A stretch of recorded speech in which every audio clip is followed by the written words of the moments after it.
Harka fuune kamooltan kabajamtoota daawwattoota miidiyaa Federeeshinii Kubbaa Miilaa Oromiyaa odeeffannoo ispoortii guyyaa irraa waliin isinitti himaa waliin tura. Taphoonni torbee 19ffaa liigii olaanoo Oromiyaa Ramaddii Ba'aa Mattuutti taphoonni 5 gaggeeffameera.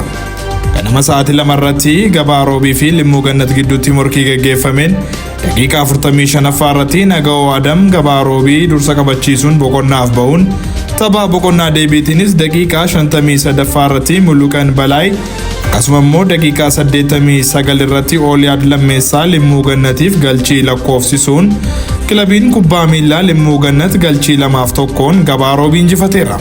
Abdurrazaaq Sultaan ammoo karree eegaa Limmuu Gannat taphataa urjii taphichaa ta'uun badhaafameera.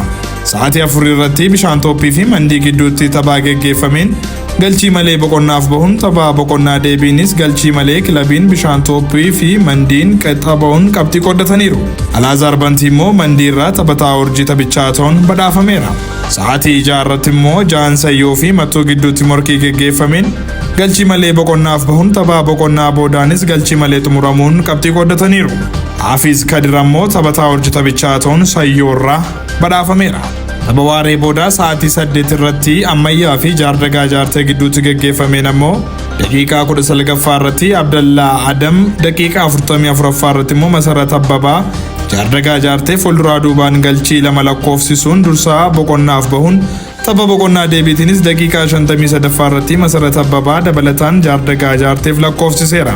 Daqiiqaa 74ffaa irratti Abdallaa Tarrafaa galchii injifatamuu jalaan baraarree Ammayyaaf lakkoofsiseera. Kanumaanis Jaardagaa Jaartee galchii 3-1 Ammayyaa injifateera. Masarat Abbabaa ammoo Jaardagaa Jaartee irraa taphataa urjii taphichaa ta'uun badhaafameera.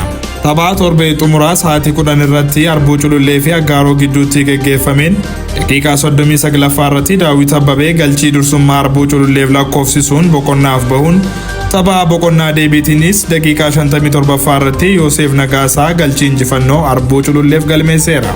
Kanumaanis Arbuu Culullee galchii 2-2 Aggaaroo injifateera. Tamuu Farajaa ammoo Arbuu Culullee irraa taphataa urjii taphichaa ta'uun badhaafameera. Walumaa galatti taphoota torbee 19ffaan sadarkaa 1ffaa hanga 3 qabachuun Limmuu Gannat galchii qulqulluu 15 fi qabxii 37 sadarkaa 1ffaa yoo qabatu, Jaan Sayyoo immoo galchii qulqulluu 15 fi qabxii 1 caalamuun qabxii 36 lammaffaarra jira. Akkasumas galchii qulqulluu 10 fi qabxii 34 Mattuun ammoo sadarkaa 3ffaa irratti argama. Gabaasa qindaa'eef Sanyii Cannaqaa Mattuurraa.